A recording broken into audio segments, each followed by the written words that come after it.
Dia tumultuado na Câmara de Vereadores de Florianópolis. Além da escolha do novo presidente da CPI da CONCAP, a polícia foi acionada por causa de uma ameaça de bomba. Servidores em greve também protestaram em frente ao prédio da Câmara pedindo que o governo chegue a um acordo com a categoria. Em Lages, do município, votam pelo reajuste dos próprios salários. Avanço nas negociações. O governo catarinense explicou hoje aos deputados estaduais a proposta do Ministério da Fazenda com relação à dívida do Estado com a União. Mesmo com o acordo, Santa Catarina vai continuar com o processo junto ao Supremo Tribunal Federal para tentar zerar a dívida. E ainda faltando poucos dias para o fim do cadastramento biométrico, o resultado nos cartórios é esse: longas filas. E no futebol, os detalhes dos jogos que abrem a terceira rodada do retorno do Campeonato Catarinense. Destaque para o clássico entre Joinville e Criciúma.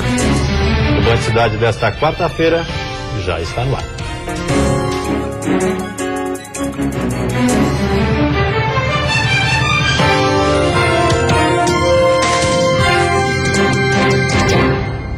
Olá, boa noite. Boa noite. Tarde de protesto na capital. Milhares de servidores da coleta de lixo de Florianópolis se reuniram para traçar os rumos da paralisação da categoria. Uma passeata até a Câmara de Vereadores terminou até em ameaça de bomba no prédio. Servidores municipais da CONCAP se reuniram no início da tarde e depois seguiram em passeata para a Câmara de Vereadores da capital. A presença do prefeito na Casa Legislativa acirrou ainda mais as reivindicações da categoria, mas César Souza Júnior reiterou que só vai haver avanço se os servidores municipais, que também estão em greve, cumprirem a decisão judicial e retornarem até amanhã. Tivemos uma relação de muito respeito com o sindicato. Eu conversei com o Alex e reiterei isso a ele, que a nossa disposição de negociar é negociar com o retorno ao trabalho. O vereador Tiago Silva, do PDT, foi eleito presidente da Comissão Parlamentar de Inquérito, que deve conduzir as investigações sobre a situação financeira da CONCAP pelos próximos 60 dias, prazo esperado para a conclusão do relatório final. Focar a questão de que a CONCAP tem que continuar sendo uma empresa pública. E nós vamos investigar, o porquê dessa situação da CONCAP chegar numa dívida do montante enorme, mais de 37 milhões. Para a relatoria da CPI foi eleito o vereador Roberto Catume, um dos que não assinou o requerimento para a abertura do procedimento aqui na Casa Legislativa.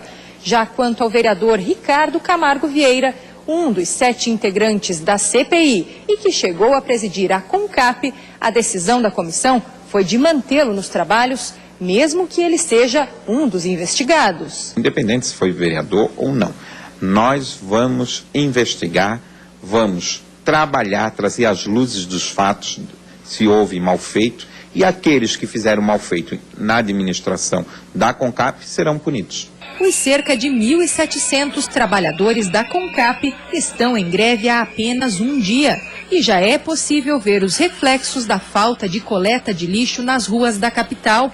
Eles alegam que a prefeitura só pagou 8 milhões de reais referentes a empréstimos consignados depois da repercussão e que ainda restam dívidas de FGTS, INSS e Fundo de Previdência Complementar.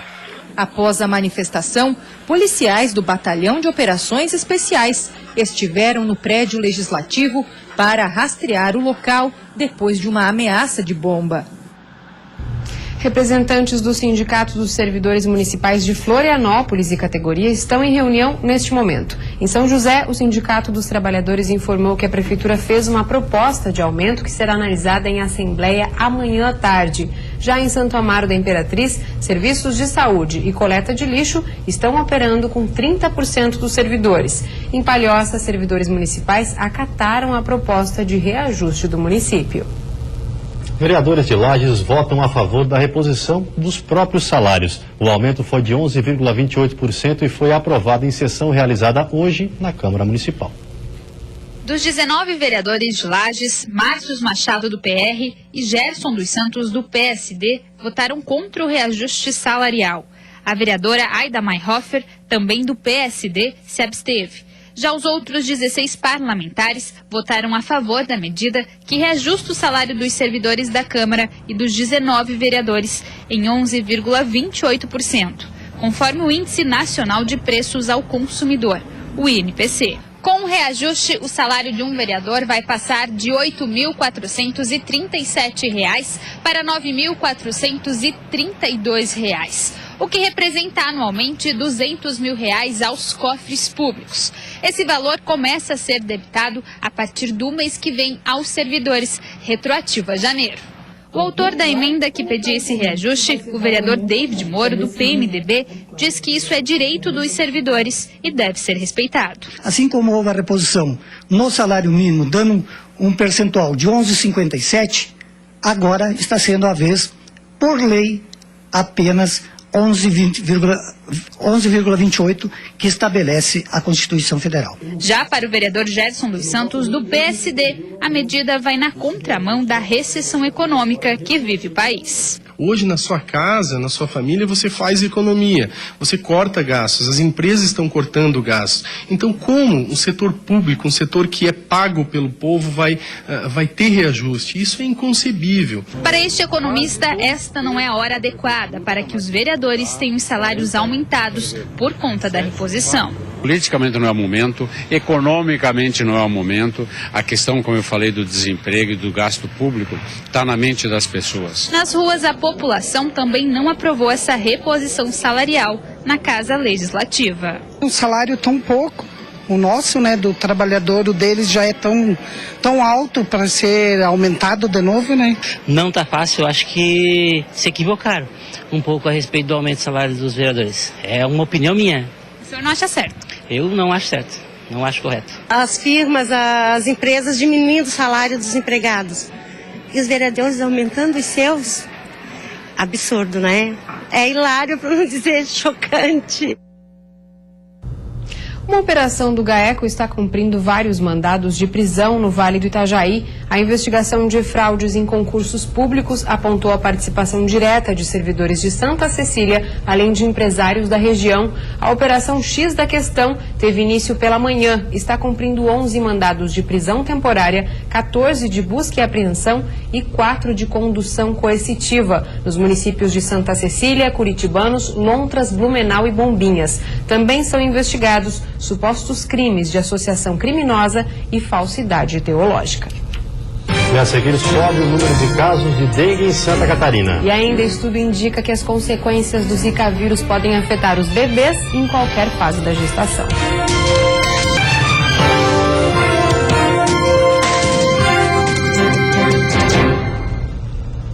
Sobe o número de casos de dengue em Santa Catarina. Em uma semana, o aumento foi de mais de 40%. Em pelo menos 4 cidades, a situação é considerada uma epidemia. Do início do ano até o dia 12 de março, foram confirmados 1.506 casos de dengue em Santa Catarina, sendo que 89% foram contraídos dentro do estado em 17 municípios. Pinhalzinho, na região oeste, é o município com o maior número de casos de pessoas que contraíram a doença dentro da cidade. Por isso, a cidade está entre as que vive uma epidemia de dengue. São 5.835 casos por 100 mil habitantes, número bem superior do que o definido pela Organização Mundial de Saúde, que prevê que a incidência acima de 300 casos por 100 mil habitantes, a situação é considerada preocupante. O mesmo acontece em Serra Alta, Descanso e Coronel Freitas. O último relatório, divulgado pela Diretoria de Vigilância Epidemiológica, também revelou que o número de casos de febre chikungunya este ano já é superior ao registrado durante todo o ano passado. De janeiro a março foram confirmados 13 casos, sendo que em 2015, 8 pessoas contraíram a doença. Aumento também em relação aos casos de Zika vírus. Nestes 3 primeiros meses do ano, já foram confirmados 13 casos da doença. Em todo o ano passado, foram 9, todos contraídos fora de Santa Catarina. Dos 32 municípios considerados infestados, 29 já implantaram a sala de situação. E em Florianópolis, o Exército continua ajudando no combate ao Aedes aegypti. As consequências para os bebês de mães que foram infectadas pelo Zika vírus ainda são pouco precisas. E se a suspeita era de que o problema estava nos primeiros 3 meses de gestação, uma pesquisa feita pela Fiocruz mostra que o risco existe em qualquer fase da gravidez. A única saída continua sendo a proteção. Um estudo da Fiocruz sugere que mesmo depois do 3º mês da gestação, a infecção pelo Zika vírus pode ter consequências para o feto. A pesquisa envolveu 88 mães, 71 com resultado positivo para o Zika vírus. Em 29% destas gestações, o feto teve problemas neurológicos. Em alguns casos, mesmo depois do 1º trimestre, considerado o período mais arriscado. Ainda que o Zika vírus possa alterar o desenvolvimento normal dos fetos, mesmo depois do 1º trimestre da gestação, como indica o estudo, os médicos acreditam que quanto mais cedo o feto for exposto à infecção, mais graves podem ser os danos neurológicos. O especialista em medicina fetal diz que a pesquisa confirma o que se tem observado na prática. Gestantes infectadas mais tarde tendem a dar à luz bebês com malformações menos evidentes do que a microcefalia. Isso ainda precisa de mais estudos com uma quantidade maior de pacientes para a gente poder realmente estabelecer essa relação causal e estabelecer o período da gestação e qual alteração fetal que a gente vai encontrar dependendo da fase da infecção. Para este pediatra, as gestantes não devem mesmo descuidar nas medidas que podem prevenir a picada do mosquito que transmite o vírus. A predileção do vírus da Zika pelo sistema neurológico do feto é uma característica bem peculiar desse vírus. Como o sistema neurológico está em formação até o final da gestação, recomenda-se realmente que essa cautela seja tomada durante toda a gravidez. E depois do intervalo tem futebol. Joinville e Criciúma fazem clássico decisivo na busca pelo título do retorno do campeonato catarinense. E ainda Internacional e Figueirense, jogo que marca a busca da recuperação no campeonato.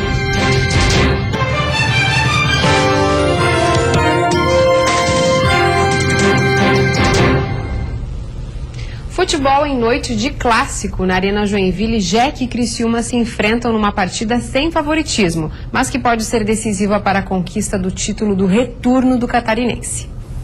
Uma vitória amanhã pode encaminhar passos largos uma equipe ou outra a vencer esse turno. É, amigo, foi assim que o comandante do Jack definiu o confronto de hoje à noite contra o Criciúma na Arena. Será que vale alguma coisa esse jogo? Os dois times estão empatados com 6 pontos no retorno e se tornaram concorrentes diretos por uma vaga na final do Catarinense. E claro, perder dentro de casa nem passa pela cabeça do técnico do Joinville. Eu acredito, viu, que talvez não seja o jogo que vai encaminhar o campeão do turno, mas vai ser um jogo que vai recuperar de uma maneira definitiva a confiança da cidade em cima do Joinville. Para esse jogo tão importante, o Joinville tem apenas um desfalque. O volante Cadu, expulso contra o Figueira, fica de fora da partida. João Felipe e Dionis brigam pela vaga. O Criciúma, com vários jogadores da base, tem apenas uma modificação para a partida de hoje e está confiante num bom resultado. Hoje tem noite de clássico e Roberto Cavalo já tem o time na cabeça. Apenas uma mudança em relação à vitória contra o Brusque. Eu treinei e achei que o Bruno, até pelo gol que fez, nos deu mais 3 pontos, vai começar no lugar do Jefferson. Bruno Lopes era dúvida porque ontem passou por julgamento. Ele tinha sido expulso contra a Chape por jogada violenta, mas pegou apenas um jogo de suspensão já cumprido. Então, como diz Cavalo, pode confirmar o garoto. Sobre pegar um Jack embalado por 2 vitórias, o comandante não está preocupado. Eu acho que está igual, né? Da mesma forma que o Joinville fez 2 resultados, de vitória nós também. Então, da maneira que ganhamos o Avaí no retorno, jogamos com uma equipe um pouco mais na linha de 4, postado na marcação, e não vai fugir muito contra o Joinville. E mais 2 jogos movimentam a quarta-feira de futebol em Santa Catarina. Daqui a pouco, às 7h30, em Lages, tem Internacional e Figueirense. O Leão Baio, que perdeu as 2 primeiras partidas do retorno, tem a vantagem de jogar diante da torcida, que espera por uma recuperação do time. A principal meta é buscar uma vaga na Série D do Campeonato Brasileiro. A boa notícia é o retorno do atacante Isaac, que estava suspenso pelo 3º cartão amarelo. Para o Figueirense, que também não venceu no segundo turno, esse é um jogo para afastar a crise. E claro, o técnico Vinícius Eutrópio tenta passar otimismo para o grupo. Só que fica difícil ser otimista com tantos problemas. Para o jogo de hoje, Dudu e Carlos Alberto são desfalques. O meia fica de fora por conta de uma conjuntivite. Apesar das dificuldades, a aposta do técnico Vinícius Eutrópio é terminar essa semana com pelo menos 4 pontos ganhos contra o Inter de Lages e Guarani. Depois disso, com mais tempo para trabalhar, ele espera ver uma evolução maior da equipe. São 21 dias com apenas 3 jogos. Agregada a chegada desses jogadores, vai realmente casar no momento que a gente precisa. Mais tarde, às 8h30, o Brusque, sexto colocado com 3 pontos, recebe o Metropolitano, que está na vice-liderança depois de ter vencido nas 2 primeiras rodadas. E a seguir, dívida pública do Estado, proposta do Ministério da Fazenda, deve ser fechada na próxima semana. E ainda termina na próxima terça-feira o prazo para o cadastramento biométrico.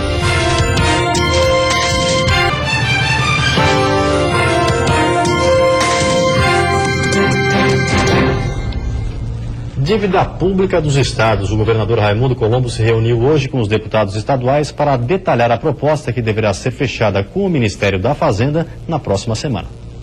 Os moldes do acordo foram firmados ontem no encontro entre os governadores e o ministro da Fazenda, Nelson Barbosa. Nós conseguimos da União a redução dos juros de 6% para 4%. Essa é a proposta de acordo que a União está oferecendo. O alongamento no perfil da dívida de mais 20 anos. E conseguimos um desconto de 40% nas próximas 24 parcelas. O conjunto desses benefícios todos faz com que a parcela mensal caia de 90 milhões para 27 milhões de reais. Hoje o governador Raimundo Colombo reuniu os deputados catarinenses para explicar como vai funcionar o acordo a ser firmado com o governo federal. Para o governador, embora não seja ideal, a proposta, se for efetivada, dará um fôlego financeiro ao Estado nesse período de instabilidade da economia. É uma grande conquista. Nós vamos ter uma melhoria significativa na questão financeira dos estados e dos municípios que tinham situação semelhante, principalmente os de capital. Por isso eu acho que a gente avançou muito e agora é a hora de consolidar essa negociação. O presidente da Assembleia Legislativa, Gelson Merizio, concorda que o Estado poderia conseguir um acordo melhor, já que está tomando por base a lei. Mesmo assim, o Legislativo vai dar sequência à atual proposta. É uma evolução do que era posto pelo governo federal, no entanto, ainda distante do que nós pretendemos e entendemos como direito contido na ação que movemos do Supremo Tribunal Federal como Estado. A Assembleia vai autorizar o governo a encaminhar o acordo que está sendo produzido entre o Estado e a União, até porque ele é extremamente vantajoso para a parcela mensal do Estado. Segundo o governo de Santa Catarina, a União estaria cobrando juros sobre juros de um valor de 4 bilhões renegociados ainda em 1998. O Estado afirma que já pagou 13 bilhões, somando juros e taxas. Mesmo assim, segundo os cálculos do governo federal, a dívida atual é de quase 9 bilhões. Em função disso, foi ajuizado um mandado de segurança no Supremo Tribunal Federal. Mesmo que o acordo firmado nos moldes oferecidos pelo Ministério da Fazenda ocorra, o processo na Justiça vai continuar tramitando. Vamos manter a discussão judicial no Supremo Tribunal Federal. A ação continuará sendo tocada no Supremo Tribunal Federal e, portanto, daqui a pouquinho, quando o Supremo entrar no mérito, poderá dar ganho de causa a Santa Catarina e a dívida estar zerada. Mantendo a ação no Supremo, a gente acha que também vale a pena avançar no acordo com a União para não ficar perdendo mais tempo.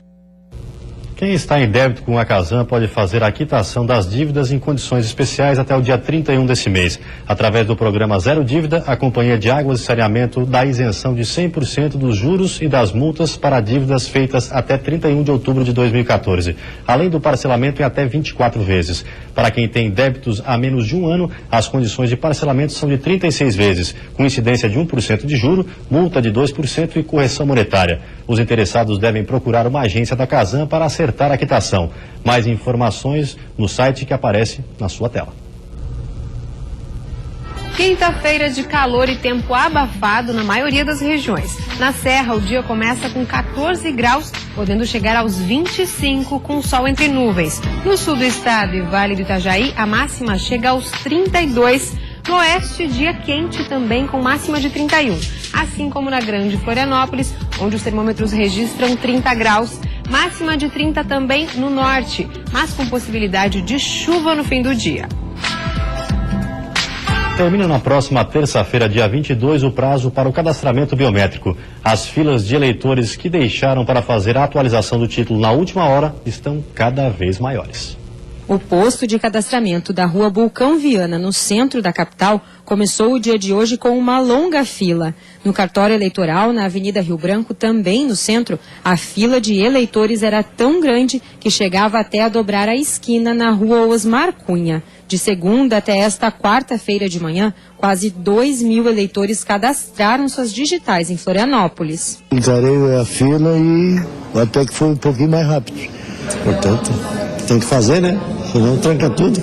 Sim, tem que fazer e vai modernizar, eu acho que vai ficar bom. E atenção, eleitores, a atualização do título deve ser feita nas cidades de Joinville, Blumenau, São José, Palhoça e Florianópolis. Em Biguaçu, o prazo para o cadastramento já foi encerrado. Precisa trazer um documento oficial com foto, carteira de habilitação, carteira de identidade e um comprovante de residência atual. Nos 5 municípios em que o cadastramento biométrico é obrigatório para as próximas eleições, aproximadamente 250.000 eleitores ainda não fizeram o registro das suas digitais. Por isso, neste final de semana, no sábado e no domingo, das 9 horas da manhã às 2 horas da tarde, o Tribunal Regional Eleitoral vai estar de plantão, atendendo aqueles que deixaram para a última hora. É bom se agilizar. Em Florianópolis e em Joinville, 79% dos eleitores fizeram seu cadastramento. Em Blumenau, 80%. Já em São José e Palhoça, pouco mais de 80% dos eleitores já estão com a situação regularizada. Números que ainda não alcançaram a meta do Tribunal Regional Eleitoral. Quem não fizer o recadastramento vai ter o seu título cancelado. Disso decorre a falta de quitação, porque não vai conseguir votar nas eleições deste ano, né, e uma possível suspensão do CPF. A média de espera para o cadastramento biométrico na capital é de aproximadamente 2 horas, mas a maioria dos eleitores sabe da importância de encarar esta longa fila. Se não vota, a gente não pode reclamar dos governantes, né? Tem que votar, é obrigação, né? E vem aí o Jornal da Band. Uma ótima noite para você. Até amanhã. Boa noite. Até amanhã.